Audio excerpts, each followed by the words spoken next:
Mas, meu querido estudante, seja bem-vindo à nossa terceira aula aqui do começo desse ano letivo de 2021, online, digital, você que está aí. Você que está nessa terceira aula, parabéns, você conseguiu, você foi persistente. E eu tô deixando aqui embaixo, né,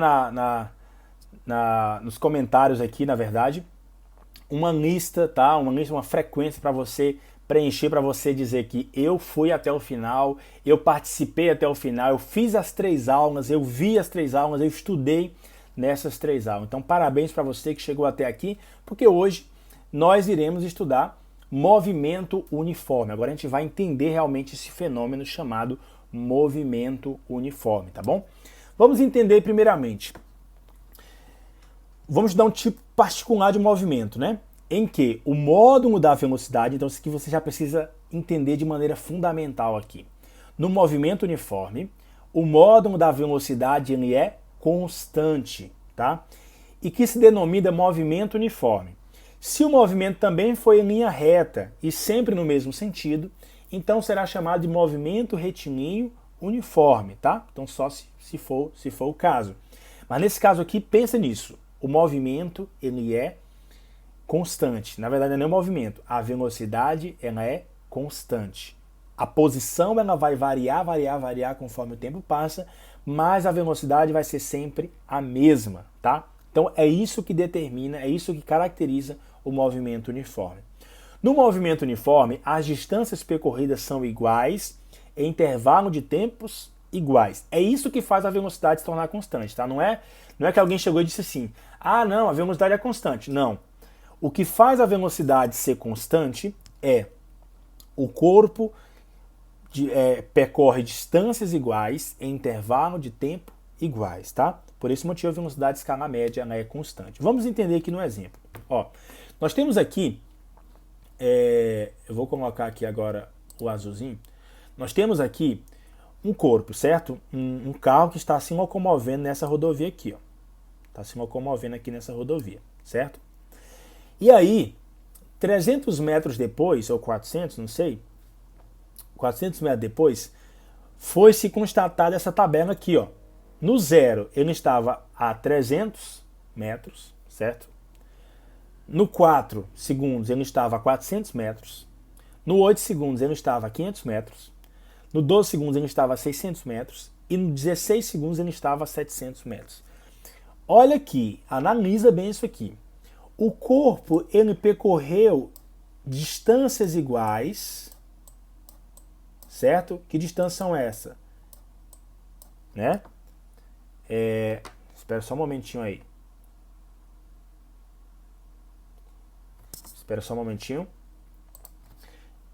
Errei aqui, não era para acontecer isso. Mas olha o que acontece aqui. Ó. O corpo, então, ele percorreu intervalos de tempos iguais em distâncias iguais. Ou seja, a cada novo ponto aqui dava o quanto de metro? 100 metros. 100 metros. 100 metros. 100 metros. E aqui dava quanto? Olha só, aqui dava 4 segundos, 4 segundos, 4 segundos, 4 segundos. Então, o corpo percorrendo distâncias iguais em intervalo de tempo iguais, ele vai caracterizar o movimento uniforme. Quer você fazer uma confirmação aqui? Ó? Vamos lá, vamos fazer o cálculo aqui. Ó. Fazer o cálculo da velocidade. Então, vamos calcular a velocidade para esses primeiros dois pontos aqui, ó, entre 400 e 300 e 4 e 0, tá? Vamos calcular aí a velocidade nesses dois primeiros pontos aí. Vamos lá, então, ó. Aqui eu tenho S menos S0, né? T menos T0. É assim que eu calculo a velocidade, tá? Vamos lá, então. Nesse caso aqui eu tenho 400 menos 300 dividido por 4, né? Menos 0, ok? Nesse caso aqui eu vou ter 100 dividido por 4. Portanto, a velocidade aí vai ser quanto? 25 metros por segundo. Certo? Ah, professor, mas eu não acredito ainda. Vamos lá, vamos fazer aqui o último aqui, ó. Vamos fazer entre 600 e 700. Vamos lá. Vamos fazer entre 600 e 700. Deixa eu posicionar aqui minha mão legal. Vai ficar assim, ó. 700 menos 600, não é isso? Dividido por 16 menos 12.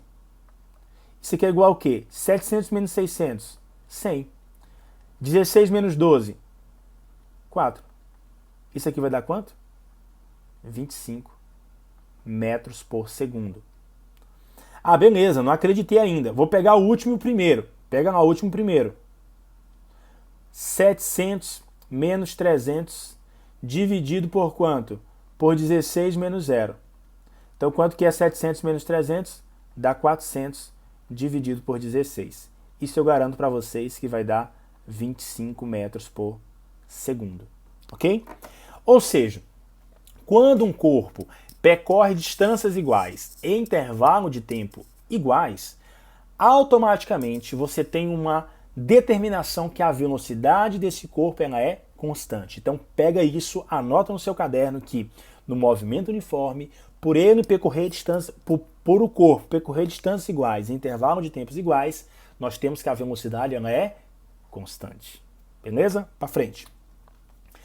Então, sabendo disso, sabendo dessa primeira definição, nós vamos agora entender qual é a função, certo?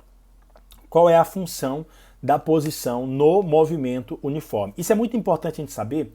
Por quê? Porque a função é como a gente vai estudar os gráficos, tá? Nesse tipo de exemplo aqui. Tá? A gente aprendeu que no movimento uniforme a velocidade é constante. Mas como que eu tenho, qual é a função disso? Como que o corpo vai evoluir com o tempo, com o passar do tempo? Então, é o objetivo disso. Para a gente estudar essa função, a primeira coisa que a gente tem que entender é que o tempo inicial vai ser sempre igual a zero. É a primeira condição, tá? Para a gente entender essa função. O tempo inicial é zero.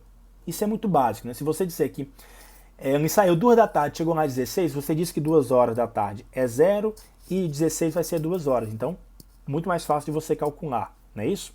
Então, se você tem essa condição de que o tempo inicial vai ser sempre zero, olha o que nós temos aqui. Se eu sei que a velocidade é igual a S menos S0 e T menos T0, eu sei que o T0 é quanto? É zero, né? Então a velocidade vai ser igual ao quê? S menos S0 dividido por T. Se você fizer uma regrinha de 3 aqui básica, S menos S0 vezes 1, tá? Vamos fazer aqui, ó. Dá S menos S0, que é igual ao quê? Velocidade vezes o tempo, vai dar o quê? VT, ok? Se eu passar isso aqui que está negativo para o outro lado positivo, eu vou ter a famosíssima equação do sorvete. Sorvete, tantas bolas por R$1. Quem lembra dessa época? Eu sou dessa época, talvez você não seja, né? Mas era 8 bolas por R$1. Era 4 bolas por R$1, cada bola 25 centavos, né? Você ganhava a vasilhinha, traga a vasilha, né? Traga a vasilha. Era assim, né? Então tá aqui, essa equação aqui é a equação que determina o movimento uniforme, certo? É claro que por meio dessa equação aqui você também vai encontrar os valores? Vai. Mas aqui eu estou te dando algo muito mais prático, mais mastigado. Você dizer, olha, a função do movimento uniforme é S igual a S0 mais VT, tá? S igual a S0 mais VT. É isso. Então vai ter alguns exemplos, alguns exercícios que eu vou deixar aqui ou no final desse vídeo ou talvez em outro vídeo para você entender como que funciona, tá? Então, essa aí é a função da posição no movimento uniforme. Vamos então para os gráficos, né? Vamos entender os gráficos. Se eu tenho uma função, gente, qualquer função você pode jogar ela num gráfico, qualquer função. Nesse caso aqui, essa função aqui, ó, essa função, vou até botar de outra cor bem aqui, só um momento. O celular está quase descarregando, gente. Vamos lá, vai dar certo. Tá de outra cor aqui, ó. Essa função aqui, ó, essa função aqui, nós chamamos de função do primeiro grau. O que é uma função do primeiro grau? Eu sei que você já deve ter aprendido aí na aula de matemática, né? Y é igual a AX mais B, né? Onde B e A, né? A e B eram as nossas constantes e y e x eram as nossas incógnitas. Nesse caso aqui, as constantes são o quê? Ó? S0, que é como se fosse o nosso B, e o V, certo? O V, que também é um valor constante, que não vai ser o mesmo para todos os casos, certo? Então, as nossas constantes. É como se isso aqui fosse o B, e isso aqui fosse o A. O T é como se fosse o X, e o Y, e o S é como se fosse o Y. Então, diante disso, diante dessa equação aqui, eu posso jogar ela num gráfico tranquilamente, onde aqui nós temos os valores de X, aqui os valores de Y. E se eu disser, por exemplo, quando eu disser que o Y vale 0, eu vou encontrar um valor para X. Quando eu disser que X vale 1, eu vou encontrar um valor para Y, e aí eu vou ter um gráfico, né, dessa função. Vamos entender como que funciona esse gráfico lá na frente no próximo slide. Temos aí, ó, gráfico no movimento uniforme, certo? Tá aí o gráfico da posição na função do tempo. Primeiro nós temos o gráfico da posição, tá? Depois eu vou falar do gráfico da velocidade. O gráfico da posição, nós temos dois tipos de movimento, como eu disse na aula anterior. O movimento progressivo e o movimento retrógrado. O que acontece aqui, ó? Você tem aqui vários valores, por exemplo, valores de tempo, certo? E aqui a posição ela vai aumentando conforme o tempo vai passando. Então o que vai acontecer aqui? Eu vou ter esse comportamento aqui bonito, né?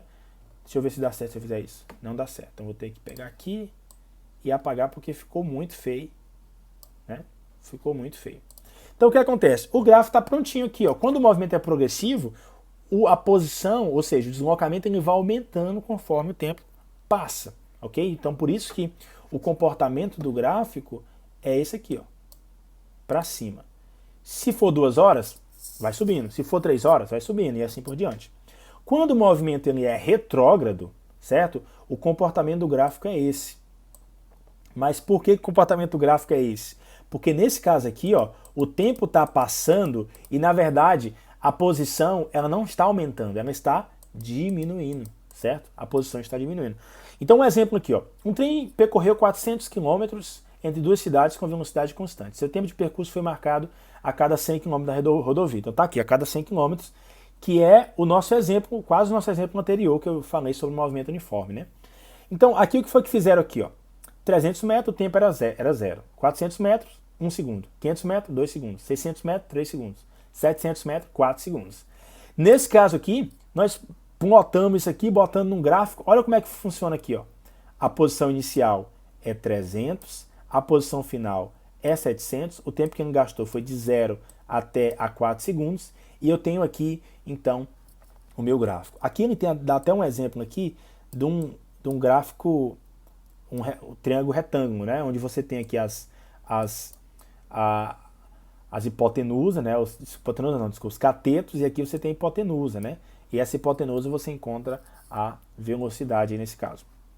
Ou seja, a inclinação do gráfico aí, certo? Mas não se liga muito nisso. Pensa que a velocidade é ΔS, tá? Deixa eu apagar porque ficou muito feio, né? Ficou muito feio. Eu não vou nem botar porque você já sabe que a velocidade é ΔS sobre ΔT, beleza? Então é isso. O gráfico, então, quando o movimento é progressivo, ele vai aumentando conforme o tempo passa. Quando o movimento é retrógrado, você não pode dizer regressivo, tá, gente? Retrógrado, ele está diminuindo conforme o tempo passa. O gráfico da velocidade é diferente. Até botei os dois aqui para você entender. Ó. Enquanto a posição está aumentando ou ela está diminuindo conforme o tempo passa, a velocidade ela vai aumentar? Sim ou não? Se você respondeu sim, meu querido, como eu disse no começo da aula, a velocidade ela é constante, ela não aumenta conforme o tempo passa. Então, se a velocidade não aumenta nem diminui, o que vai acontecer com ela? Uma reta. Simplesmente uma reta. Por quê? Ela vai ser sempre o mesmo valor conforme o tempo está passando. Então não tem nem muito o que explicar aqui. A velocidade ela é uma reta. Então você olha para a velocidade e você fala assim, isso aqui então é a minha é o meu sistema, né? O meu sistema está aqui. Então está aqui a minha velocidade, né? É uma linha reta aí e não tem muito o que discutir sobre isso. Está aqui até o mesmo exemplo, só que agora trazendo valores para velocidade e para o tempo, tá bom? Muito bem, eu acho que esse é o final. Aqui encerra então as nossas 3 aulas. Não esqueça, aqui na descrição ou nos comentários vai estar uma lista de frequência, tá? Para você colocar o seu nome e a sua turma, tá? O seu nome e a sua turma para que a gente possa ter um controle de quem está assistindo essas aulas, né? Porque tem muita gente que não assiste às aulas, né? Mas eu creio que não é o seu caso, que você está aqui para aprender, você está aqui para se dedicar à física, ao estudo da física, tá bom? Não esqueça também, vai ter no roteiro de perfis, vai ter 2 aulas sobre esses conteúdos, só que trazendo alguns experimentos, né? Experimentos lá virtuais que eu trago para vocês, tá bom? Então vai ter 2 aulas lá também. Então vai ter também exercícios, 3 ou 4 formulários para você responder nessas 2 semanas. Então bons estudos, se dedique, não deixe o tempo passar, não deixe que só porque agora está digital você vai fazer de qualquer jeito, não. Se dedique porque o seu estudo, o seu conhecimento só depende de você. Só tem uma pessoa que pode atrapalhar você a aprender a física. Só você mesmo, tá bom? Então até a próxima semana, as nossas próximas 3 aulas que a gente vai aprender aí nas últimas semanas, tá bom? Deus abençoe e até a próxima aula.